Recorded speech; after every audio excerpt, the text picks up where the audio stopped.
Good evening and welcome to the West Report. I'm Josh Harris. And I'm Jeff Slater, and here's the news.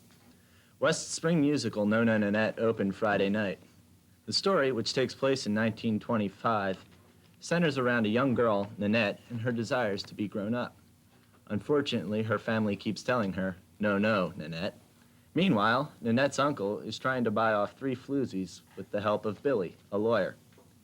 The antics of this fateful weekend are acted out by Jodie Becker as Nanette, Rick Fulbaum as Tom, Kevin DeNovis and Kim Greenberg as Jim and Sue Smith, and Larry Maister and Debbie Kalinsky as Billy and Lucille Early. I had an opportunity to talk to some of the members of Saturday night's audience to find out what they thought of the production. I thought it was very good, actually. I've seen a lot of shows here at West, not only the musicals, but the one-act plays and things like that, and I thought it was pretty good.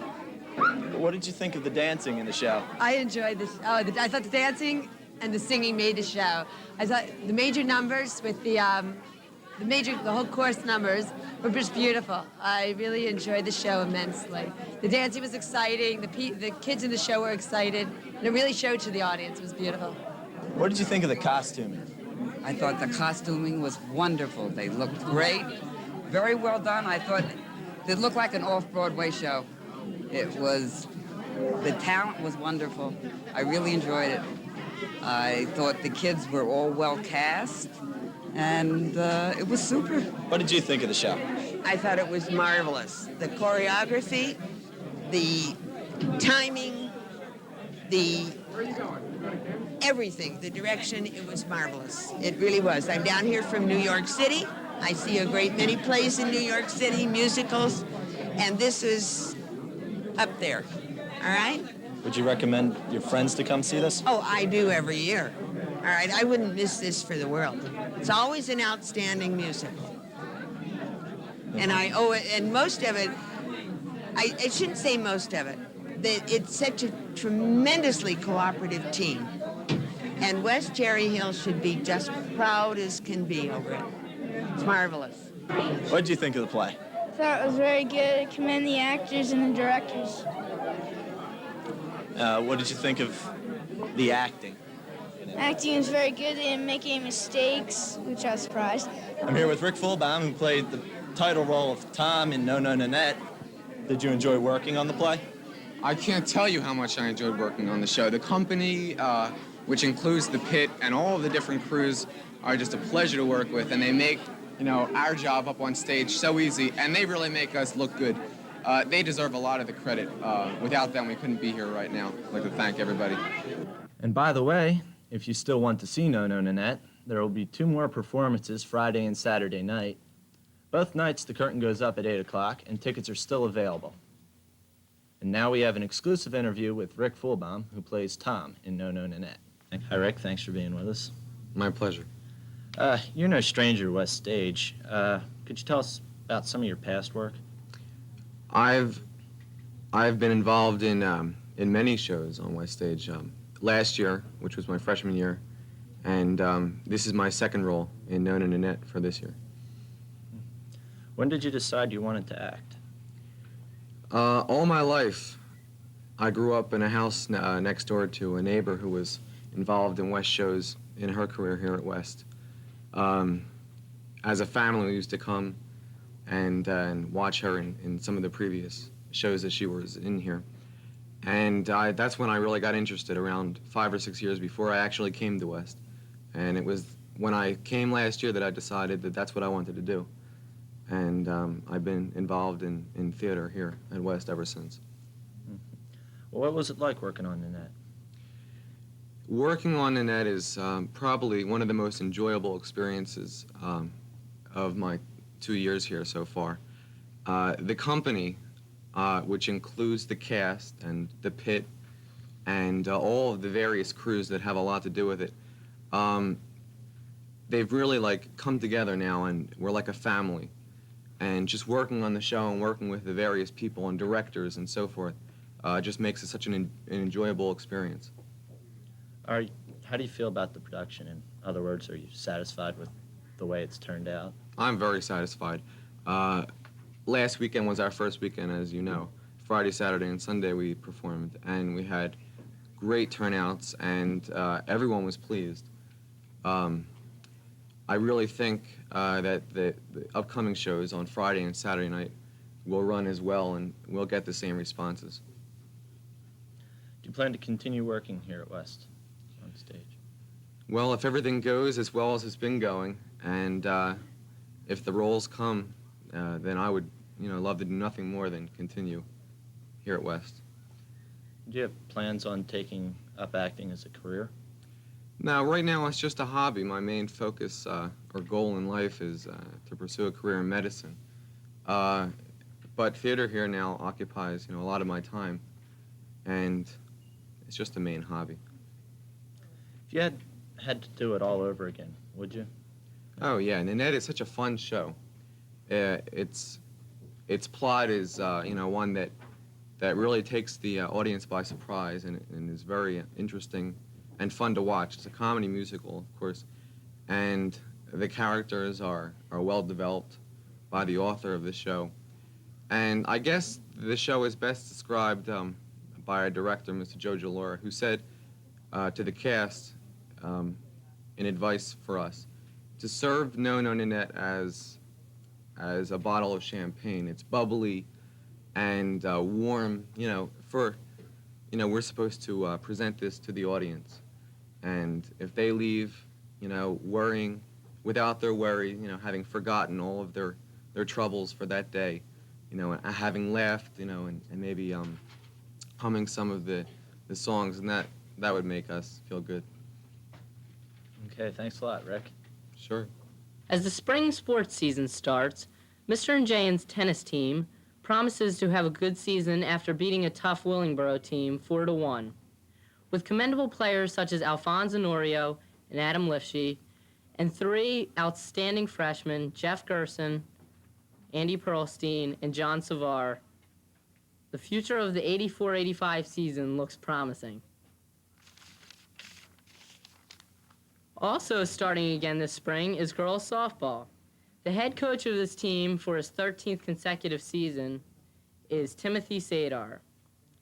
Even after losing 2 of his 3 conference all-star players and being equipped with only 4 veteran varsity players, Mr. Sadar is optimistic about this season. Coach Sadar thinks that his team has very good and young talent. He says their best pitching and catching combination will consist of sophomore Jeannie Fedorka and senior Dana Schomer. West's other spring sports, baseball, lacrosse, and track, are also starting preparation for their preseason scrimmages. And now with a report on what's hip, Jim Sutcliffe and Fred Rose. Yeah. Hey, I'm Jim Sutcliffe. And I'm Fred Rose, and we're here to tell you what's hip. What's hip, Jim? MTV. Many people think MTV is unhip. Fred, is MTV unhip? No way, Jim. He's right. MTV is hip.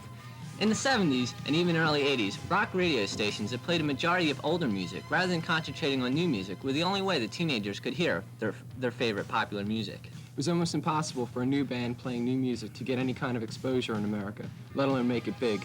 Until MTV, that is. Jim? Take, for instance, Duran Duran. Their second album, Maria, had been out in America for almost a year, yet it didn't sell because kids had no way of hearing their music. But when their video, Hungry Like the Wolf, began showing on MTV in 1983, the band became an overnight sensation. The point is, without MTV, Duran Duran probably wouldn't exist today. It's the same thing with another young artist whose album was out for a year. No exposure, MTV picks up the video, and bang!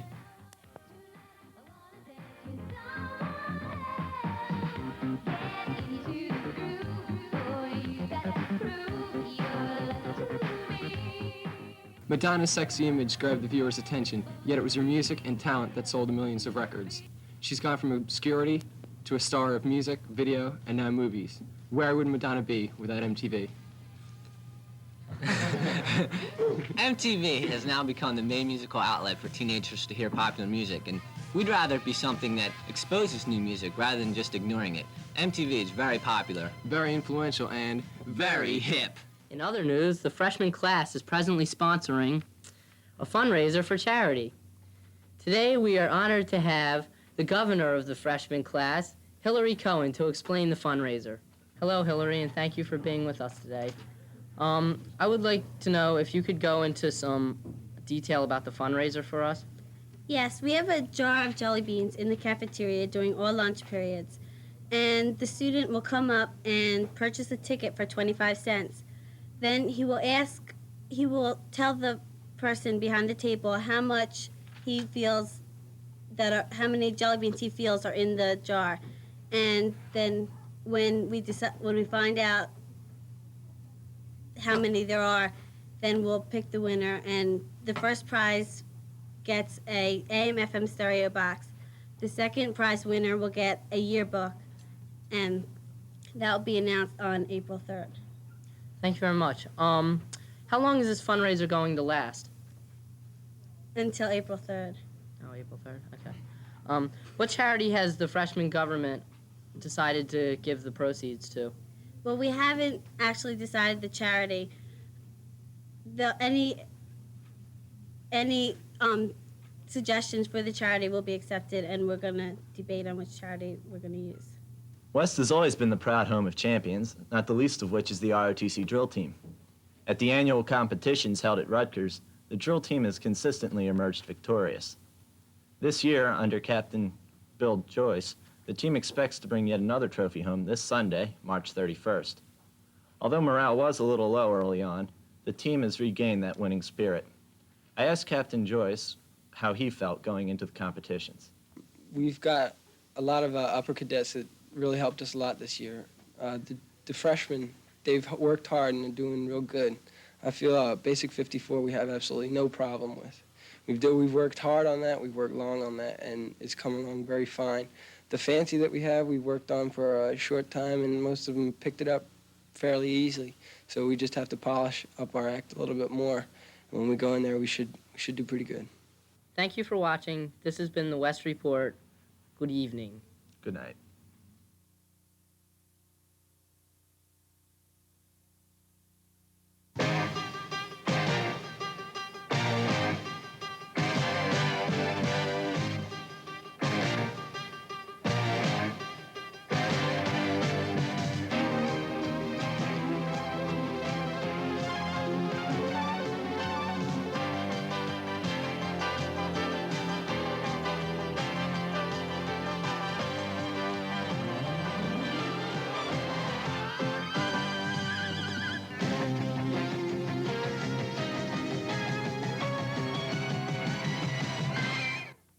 Good evening, and welcome to this Wednesday's March 27th edition of Eastcast. I'm Debbie Stockhammer with Michael DeProspero to bring you the week's news. The big stories of the week are East's scintillating production of Pippin and the arrival of students from France. East extends a cordial welcome to the students from Salon de Provence. On March 22nd to the 24th, Cherry Hill East will put on their first 3 shows of their spring musical, Pippin. The show is about the life of King Charlemagne's son and his quest for the meaning of life presented as a rock musical. The White Cast will perform Thursday and Friday. This features Sue Yokas, Betsy Pratt, Melanie Yellen, Evan Shapiro, and Steve Goldkrantz. John Greenberg stars all 3 nights as Pippin. The Red Cast will perform on Saturday with DJ Chowsky, Tracy Wendell, Jill Schulter, Rex Carter, and Joe Zelnick. Don't miss your chance to see the show. If you missed it last weekend, tickets are still available for the weekend's performance to be shown tomorrow, Friday, and Saturday. Tickets can be purchased during school or at the door. Come see the show and bring a friend. Yesterday and today, the minimum basic skills tests were administered to all freshmen. This is a state-required test which includes math, language, reading, and writing. Students must pass this test in order to graduate. Remedial work will be provided by the schools if students do not pass. They must take the test again until they do pass the minimum basics. Earlier this month, freshman students took the high school proficiency test. This is still experimental by the state of New Jersey and will replace the MBS test after the pilot program. The Bio Careers Club held a meeting yesterday which included a special guest speaker from a university. The speaker discussed with the students about all various careers in biology and answered questions which the students had. If you are interested in the Bio Careers Club, see Mr. Krantz or Mr. Troutman. All new members are welcome. On Saturday, the College Board conducted the Scholastic Aptitude Tests at East. If you weren't able to take the test on Saturday, there will still be 2 more opportunities to take the test during the year. on May 4th and June 1st. If you wanted to take the achievement tests, they will be available on May and June testing dates also. For additional information, stop in the guidance office for a student bulletin. If SATs get you nervous and you wish there were some way that you could improve your scores, then sign up for the Adult School SAT Preparation course. This is a chance to boost your scores through preparation and instruction. For more information and an application, stop by the Adult School office. If you are currently taking an advanced placement course and would like to take the advanced placement test, then contact the department head of your course for information on the signing up for the test. The Math Advanced Placement Test is scheduled for May 13th, and the deadline for the application was last Friday. Contact your guidance counselor for information and late registration. They say April is the time of new beginnings and May is the time of romance. Well, on May 10th, the junior prom will be held. Tickets went on sale this Monday and will continue to be on sale until Friday, March 29th in Cafeteria 1 at 2:30. Here's your chance to share the poet within you. Why not enter the Walt Whitman Center Poetry Contest? First prize is $60, second is $50, and third is $40. Each student may submit one poem. See your English teacher for more details. Monday night's Academy Awards held no surprises for the audiences. Film critics had accurately named the major winners. Amadeus, the film extravaganza about composer Salieri's envy of Mozart, walked away with 8 Oscars, including Best Actor, Best Director, and Best Picture.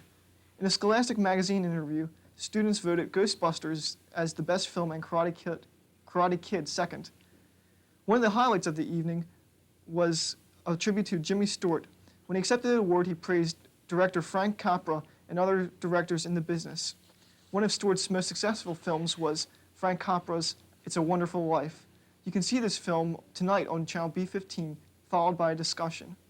Which films will be considered for next year's Academy Awards? Well, it is a little too early to judge, but there is still a hit among the high school set, which deals with teenage problems. The film Breakfast Club is sensitive and humorous. Here is Adam Morano's review of The Breakfast Club.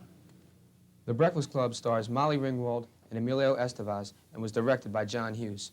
In some reviews, this movie has been referred to as a mediocre, teenage-oriented film, while in others it's been referred to as a classic. I feel the latter is much more appropriate. The plot can be simply summarized in this fashion. 5 students at a suburban high school, all from diverse groups and diverse backgrounds, meet for the first time in a Saturday morning detention. The group consists of 3 boys and 2 girls. The girls consist of one rich snob stereotype and another girl who's out trying to convince everyone that she's out of her mind. The boys consist of a genius, a jock, and a kid who has bad grades, bad attitude, and everyone thinks he's going nowhere fast. As different as they are, there is a common bond between them. They are all trying to deal with the pressures of growing up as a teenager in America. In one day, they go from being total strangers to best friends and even beyond. As unbelievable as it sounds, 4 of them become romantically involved. One monumental reason this movie really works is because the plot flows without any patches of emptiness. The movie has 4 great ingredients also. It has a great script, some great on-screen performances, tragic drama, and hysterical comedy. This is not a teenage-oriented movie entirely, though. While it shows what teenagers are going through now, it can also help adults remember their youth and, in turn, help them cope with their children's problems. Take the whole family to see The Breakfast Club. You may learn some valuable lessons, and you'll definitely be entertained. This has been Adam Morano for Eastcast. On Friday, the boys' spring track team faced Haddon Heights in their first scrimmage of the year. Haddon Heights edged out East by 3 points, dominating in the field events. East managed to perform very well in the distance events with Pete Palmer winning 2-mile event, Jim Williams winning the mile, and John Bellis winning the 800-meter run. Tomorrow, East will play against Rancocas Valley in another scrimmage. Good luck to the boys' track team against Rancocas Valley and for the rest of the season. The bowling awards party, which was originally scheduled for the Friday evening, has been postponed until after the Easter holiday to allow the team members to attend the school play. Last Friday, March 22nd, the girls' all-star basketball game was held at Cherry Hill East. There were 2 teams, the North and the South. Each team combined with members of different schools. Stephanie Vanell of Cherry Hill East played center on the North's team. Stephanie scored 2 points for the North's balanced team of 15 girls. The game ended up with a winning victory by the South, 80-69. In boys tennis, the Newark Academy Tour will be May 4th and May 5th at Cherry Hill East High School. The match will begin at 3:30. The itinerary for the boys' tennis in May begins with the NJSIAA tennis tournament. Preliminaries are May 13th and May 20th. The second finals are May 23rd. The state championships are May 27th, and the championship finals are on May 30th. On behalf of the students, staff, and administration, we would like to extend our thanks to Ms. Sylvia Misbin for her work for the Cherry Hill schools. Tonight, Ms. Misbin is being honored by the staff at a dinner at the Hideaway. She is retiring as a Board of Education member after an impressive career. Last year, Ms. Sylvia Misbin was named an honorary member of the Cum Laude Society in appreciation for her contributions to education. We wish her continued good luck. Ms. Beck has finally returned to school after an extended medical leave. She wishes to thank seniors Gail Abrams, Alan Keller, and Alex Stapolito, sophomore Glenn Dunoff, and the entire Eastcast crew for their fine work and help while she was out. Their skill and responsibility has maintained the excellence of the East broadcasts. In time when students are often criticized, it is refreshing to be able to praise the Eastcast crew and broadcast team. Thanks also to Mr. Gordon Hanson, editor, cameraman extraordinaire, and to District Cable Director Mr. Alan Hawes for their help and understanding. Do you want a surefire antidote to the March doldrums? Try counting down the days before spring break. Each spring break vacation begins April 5th to April 14th. If you start counting today, there's only 6 more school days left. Begin today by fantasizing about the perfect spring break, because before you know it, it'll be here. Thank you for joining us this evening. Don't forget that you can still see Pippin tomorrow, Friday, and Saturday at 8 p.m. This has been Michael DeProspero along with Debbie Stockhammer for Eastcast. Stay tuned for Frank Copra's It's a Wonderful Life following the junior high school news.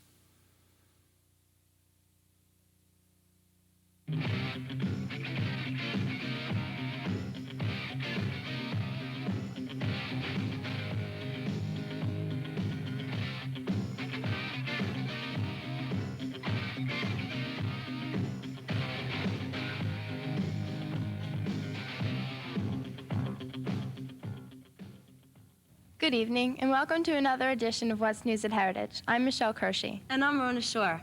Last week was a busy one at Heritage, and tonight we'd like to tell you a little about it. Our play group, called the Heritage Players, had a very active week. Lauren Brandt, one of our group's members, is here to tell us a little about it, and about a film clip you'll be seeing. Our first performance was on Wednesday, March 20th, during a PTA meeting held here at Heritage. We performed 2 plays, The Cabbage Patch Zone and Teenage Fears, and they both went very well. Then on Friday, we took a trip to Rutgers Camden, where we participated in the Teen Arts Festival. We had a chance to get involved in many excellent workshops, and we once again performed both plays. Now here's a clip from the play, The Cabbage Patch Zone. Look what Mommy bought for the 2 best children in the whole world. Their own little pet gooses. Tabby Cat, say hello to Marcel Pierre and Candy Amelia. Tabby Cat came all the way from Ikusa Valley just to be your friend. You 3 play nicely, and I'm going to get the bathwater ready for Marcel and Candy's bubble bath. After the bath, we'll have nap time, and I'll go out for a nice long walk. I'll be back real soon. How big is Marcel? So big. If she does that one more time, I'm going to drop her with a left hook, mother or no mother. What they ask, is that supposed to be?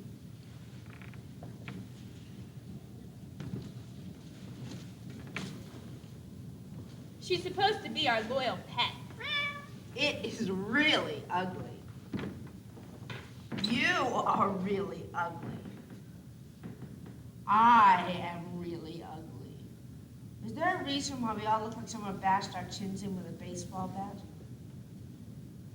Some people think we're cute. As soon as I learn to write, I'll send them a thank you letter.